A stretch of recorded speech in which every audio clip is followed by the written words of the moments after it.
Lo que descubrí en esa cueva no fue solo un manuscrito, fue una advertencia, una llamada y quizás una segunda oportunidad para toda la humanidad. Yo era un investigador escéptico, creía en datos, en ciencia, en evidencia. La fe para mí era un constructo cultural, hasta que encontré un fragmento oculto entre los manuscritos del Mar Muerto que parecía estar hablando directamente a nuestro tiempo. Advertía sobre el fin, no el fin del planeta, el fin de algo mucho más profundo, el silencio espiritual. Lo que vas a escuchar no es una teoría, no es una conspiración, es un testimonio de alguien que no buscaba a Dios y fue encontrado por Él, porque enterrados en roca y fuego, hay mensajes que no solo revelan el futuro, revelan el alma.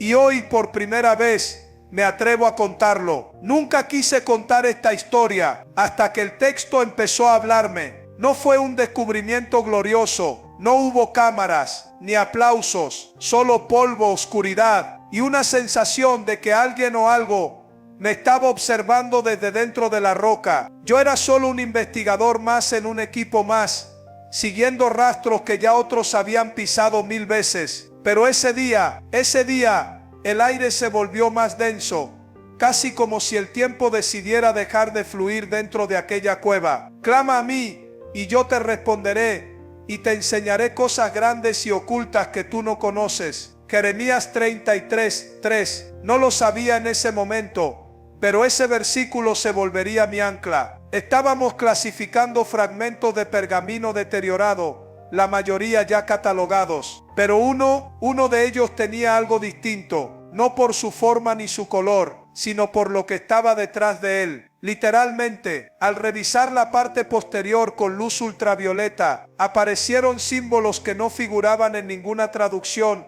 ni códice previo. Una escritura secundaria, apenas visible, como si alguien la hubiese ocultado o protegido. No lo reporté al instante. No sé por qué, o sí lo sé, era miedo a que nadie me creyera, miedo a que me echaran del proyecto, pero sobre todo, miedo a que fuera verdad, porque si era verdad, entonces todo lo que había estudiado, todo lo que había construido en mi carrera académica, estaba a punto de hacerse pedazos. Esa noche no dormí, volví solo a la cueva, con una linterna y una copia escaneada del fragmento en mi celular. Empecé a comparar caracteres, a trazar paralelos con textos apócrifos y patrones numéricos en hebreo antiguo. Me llevó horas, pero finalmente lo vi. No era un mensaje completo, sino una parte, un fragmento de algo más grande, y lo más perturbador era el patrón. Parecía tener una secuencia, una especie de clave, como si hubiera sido escrita para ser hallada solo cuando alguien estuviera preparado espiritualmente para entenderla, y yo no lo estaba. En ese momento sentí algo, no sé si llamarlo presencia, presión, o simplemente la sensación de estar en el lugar equivocado. Era como si los muros de la cueva murmuraran, palabras que no entendía, un susurro que no venía de afuera, sino desde dentro de mí, como si el pergamino hubiera abierto una puerta que jamás debí tocar. Volví a casa con el corazón en llamas, no de emoción, de peso. Algo me decía que ese mensaje no era solo una advertencia, era una instrucción, como si se me hubiese encomendado una misión que no pedí. Durante los días siguientes algo en mí cambió, no podía concentrarme. Cada vez que cerraba los ojos, veía letras, fuego, ruinas y una cruz. No sabía por qué.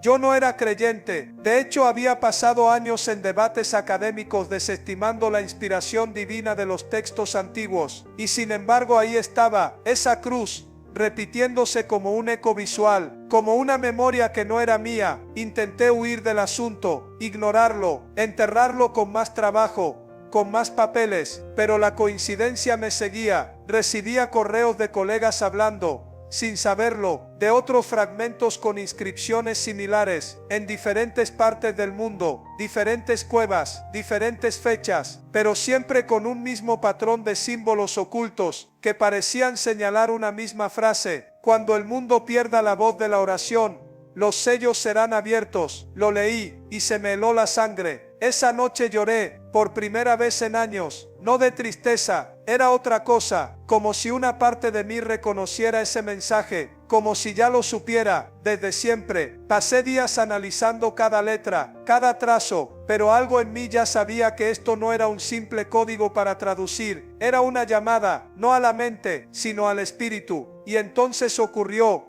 Tuve un sueño. Estaba de pie frente a un muro de piedra cubierto de inscripciones. Alguien detrás de mí dijo: "Lee con el corazón, no con la lógica". Y cuando lo hice, las letras se encendieron, no con fuego físico, sino con algo que solo puedo describir como una luz viva. Y en el centro, otra vez, la cruz. Desperté llorando, sin entender por qué. Ese fue el punto sin retorno. Desde ese momento, dejé de ser un académico buscando respuestas para convertirme en un testigo buscando redención. Porque lo que había en esos fragmentos no era solo historia, era profecía, era advertencia y era también promesa. Promesa de que no estamos solos, promesa de que aún en los tiempos más oscuros, la oración puede despertar lo que ha dormido por siglos. Y esa fue la primera grieta en mi muro de incredulidad. Un muro que estaba a punto de colapsar por completo. Algunos dicen que las piedras no hablan. Yo ya no puedo creer eso. Volví a la cueva 3 días después de aquel sueño.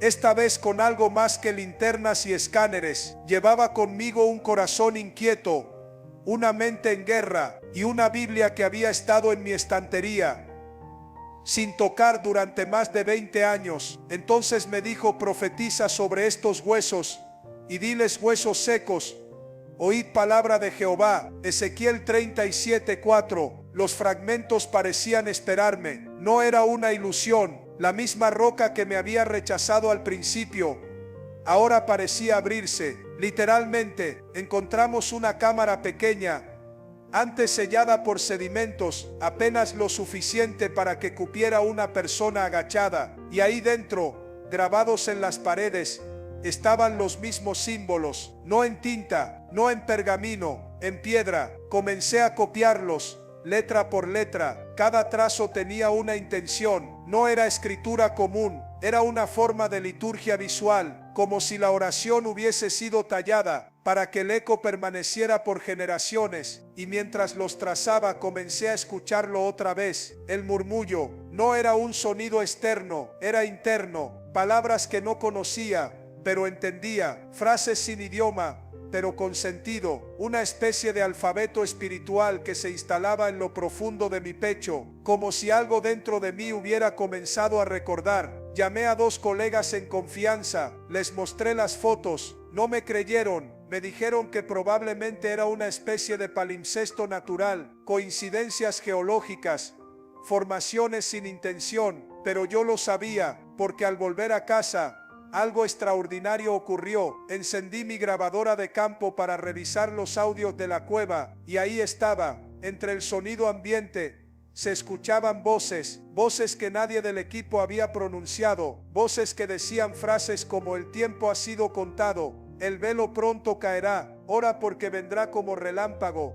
Mi cuerpo entero se paralizó, no por miedo, por certeza. Esa noche me arrodillé, no porque fuera una reacción lógica, lo hice porque algo dentro de mí cayó, algo que me había mantenido separado de la fe durante décadas. Orgullo, intelecto, control. Y mientras oraba no pedí respuestas, solo dije: "Háblame si eres tú". No dormí, pero descansé. Al día siguiente busqué en los textos del Mar Muerto cualquier indicio similar, y entonces encontré un manuscrito que hasta ese momento había sido considerado irrelevante, el 4Q Sincateromat. Allí se habla de un ungido que anunciaría el fin de los tiempos acompañado de señales sobrenaturales: vista para los ciegos, vida para los muertos, libertad para los oprimidos. ¿Te suena? Jesús citó esas mismas palabras cuando respondió a los discípulos de Juan el Bautista. Era como si esos manuscritos no estuvieran simplemente registrando el pasado, sino susurrando el futuro,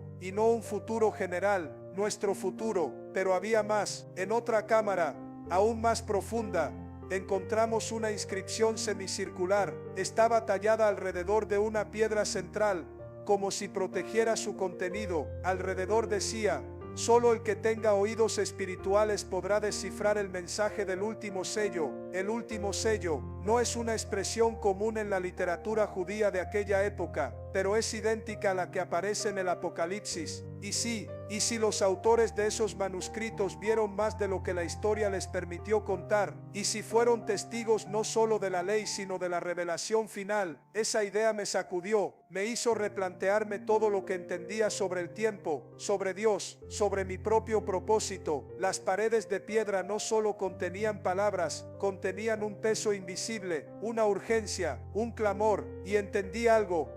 Los mensajes ocultos no estaban ahí por casualidad, no eran solo advertencias para un futuro distante, eran llamados para quienes hoy decidieran escuchar, porque no se trataba de descifrar un enigma arqueológico, se trataba de preparar el corazón. Mi vida comenzó a cambiar sin que yo lo forzara. De pronto, pasajes bíblicos que antes me parecían mitología, ahora eran coordenadas, guías, luz. Me despertaba con frases que no había leído, pero que al buscarlas estaban allí, como esperando por mí. Una de ellas me quebró: despiértate tú que duermes, y levántate de los muertos, y te alumbrará Cristo. Efesios 5:14. Ya no eran voces externas, era la palabra viva hablándome desde dentro.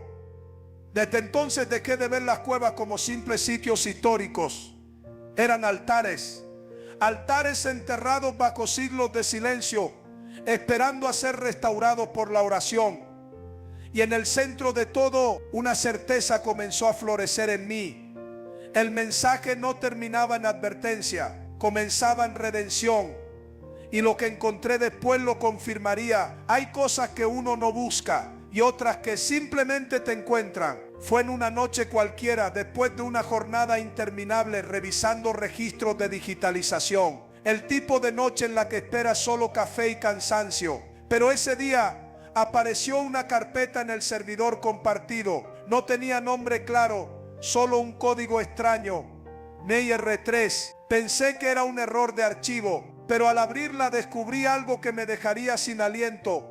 Imágenes de un manuscrito nunca antes indexado, escrito en un dialecto semítico aún sin clasificar. No era hebreo ni arameo, pero tenía elementos de ambos. Lo más inquietante era que varias frases parecían estar redactadas al revés, como si el autor hubiese querido ocultarlas incluso de quienes supieran leer, porque nada hay oculto que no haya de ser manifestado, ni escondido que no haya de salir a luz. Marcos 4:22. No sabía cómo, pero al leer esas palabras invertidas, mi corazón las entendía. Comencé a descifrar el texto línea por línea, a veces sin saber cómo lo hacía. Era como si no lo estuviera traduciendo, sino recordando, como si algo dentro de mí ya supiera lo que venía, aunque mi mente aún no lo comprendiera del todo. El mensaje era directo y devastador, una serie de visiones sobre el colapso de los sistemas del mundo, la caída de ciudades,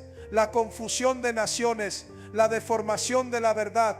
Pero no era solo un presagio apocalíptico, había un patrón, una línea de tiempo, y lo más impactante, una mención directa al Hijo del Hombre, no como figura simbólica, sino como aquel que vendría una segunda vez, cuando la humanidad haya vuelto a llamarlo por su nombre verdadero. ¿Nombre verdadero? Esa frase me persiguió durante días. Investigué, consulté textos antiguos, revisé traducciones, hasta que encontré una referencia en un rollo casi destruido, donde se mencionaba que el poder del nombre se restaurará cuando el clamor venga desde corazones rotos, no desde altares vacíos. Corazones rotos, no teológicamente correctos, no institucionalmente pulcros, rotos. Ahí entendí algo que me dolió.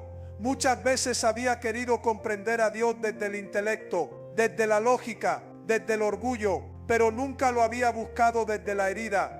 Y ese nombre comenzó a resonar en mí. Jesús, no como figura histórica, no como maestro moral. Jesús como centro, como eje, como el verbo que se hizo carne. No en teoría, en mí.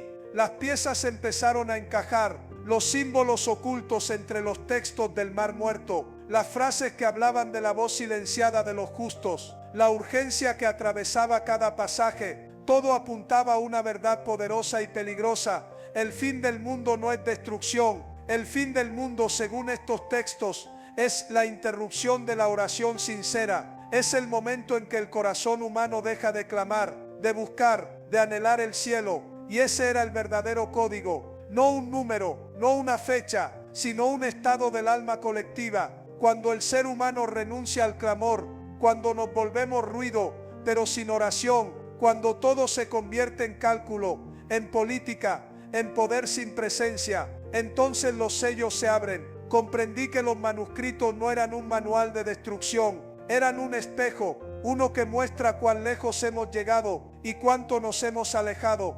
Y sin embargo, también hablaban de esperanza. Un pasaje en particular me hizo llorar. Y se levantarán aquellos que nunca fueron considerados, y sus voces resonarán como trompetas, y el velo se rasgará por la fuerza de su clamor. ¿Quiénes eran esos nunca considerados? Los pobres, los rotos, los que oran en silencio desde sus cuartos, los que el sistema olvidó. Tal vez todos, tal vez tú, tal vez tú, tal vez tú. Ese código no estaba destinado a ser comprendido solo por eruditos, estaba destinado a ser vivido por quienes todavía creen, por quienes aún sin entender todo, aún se arrodillan, porque la clave no estaba en traducir las palabras, sino en responderlas. Y eso fue lo que hice. Empecé a orar como nunca antes, no con frases elaboradas, no con fórmulas, con lágrimas, con verdad, con hambre. Y entonces algo ocurrió. Sentí como si una corriente me atravesara, como si el mismo espíritu que había guiado esas palabras milenarias ahora susurrara dentro de mí. No fue un momento místico artificial, fue una sacudida real, un renacer. Vi mi vida, vi mis errores, vi mi orgullo y vi la cruz, no como símbolo cultural, como puente, y entendí que los manuscritos no anunciaban el fin del mundo como un castigo, sino como una transición de la oscuridad al espíritu, de la información a la revelación, del control a la rendición, y lo más poderoso estaba por venir. Porque cuando la oración despierta, el espíritu responde. Y en el próximo paso de este viaje, todo cambió. No sé exactamente en qué momento pasó. No fue como una película. No hubo rayos ni música épica. Fue algo más profundo, más real, más eterno. Era de madrugada, afuera llovía. Yo estaba solo en mi estudio, con los fragmentos del manuscrito frente a mí y la Biblia abierta justo en Apocalipsis capítulo 5. Había leído ese pasaje decenas de veces, pero esa noche las palabras no solo estaban en la página, me estaban mirando. Y uno de los ancianos me dijo: no llores. He aquí que el león de la tribu de Judá, la raíz de David, ha vencido para abrir el libro y desatar sus 7 sellos. Apocalipsis 5:5. El león había vencido, no porque evitó la oscuridad, sino porque entró en ella y la atravesó con su luz. Y entonces lo entendí. Todos esos mensajes ocultos, todos esos símbolos enterrados en roca y polvo, no eran piezas de un acertijo apocalíptico. No eran claves para predecir fechas o catástrofes. Eran oraciones antiguas, susurros del alma de una humanidad que incluso en su rebelión aún quería volver a casa. Y en ese momento algo cambió dentro de mí. Dejé de leer para analizar y empecé a leer para responder. Ya no estaba buscando un descubrimiento, estaba siguiendo una voz. Era como si cada letra del manuscrito, cada palabra olvidada se alineara con un clamor profundo que llevaba años dormido en mi pecho. El texto se volvió oración y la oración respuesta. Me arrodillé, no por emoción, por rendición, y mientras oraba no pedí protección, no pedí claridad, solo dije: aquí estoy, úsame, háblame, guíame. Y entonces ocurrió, no en el mundo físico, en el espiritual. Una oleada de paz me envolvió, una paz que no venía de mí, que no tenía explicación racional. Era como si por fin estuviera alineado con la frecuencia original del Creador, como si la oración no saliera de mí, sino que Él mismo estuviera orando a través de mí. Comencé a tener sueños más intensos, no visiones fantásticas, sino encuentros sencillos. Un anciano que me decía: no temas, ya lo sabías. Un niño que susurraba: Vuelve a escuchar una mujer que me miraba con ternura y decía, Él te está esperando, y en todo la cruz, no como condena, como puerta. Cada día se volvió una búsqueda, no de manuscritos, sino de momentos con Dios. La fe que durante años consideré una construcción humana, se volvió un hogar. La Biblia, que antes analizaba como objeto de estudio, se convirtió en un espejo. Y Jesús dejó de ser personaje histórico para revelarse como presencia viva. Mis investigaciones continuaron, pero ya no eran lo primero. Lo primero era orar, porque entendí algo que había ignorado por años. La verdadera sabiduría no viene de acumular datos, sino de conocer al autor. Los textos antiguos hablaban de eso, de un pueblo que al perder la presencia de Dios, se volvió ritual sin espíritu, palabras sin fuego, letras sin vida. Y entendí que la mayor oscuridad no es la ignorancia, es el olvido de que fuimos creados para escuchar, para hablar con Él, para caminar en comunión. Y eso es lo que los manuscritos en su profundidad silenciosa gritan. Vuelvan al clamor, vuelvan a la oración, vuelvan a Jesús. El fin del mundo, según esos textos, no es el derrumbe de ciudades, es el momento en que dejamos de buscar al cielo. Pero también dicen algo más, que todo puede cambiar con una sola oración sincera, que la restauración es posible, que Dios aún habla, y que aquellos que escuchan son parte del despertar final. No me interesa ya el reconocimiento académico, ni los debates, ni las teorías. Me interesa esto, que alguien escuche mi historia y se atreva a cerrar los ojos, inclinar el corazón y decir con voz quebrada, háblame Jesús, aquí estoy. Porque cuando haces eso, la piedra se vuelve altar, la letra se vuelve vida y el fin se vuelve comienzo.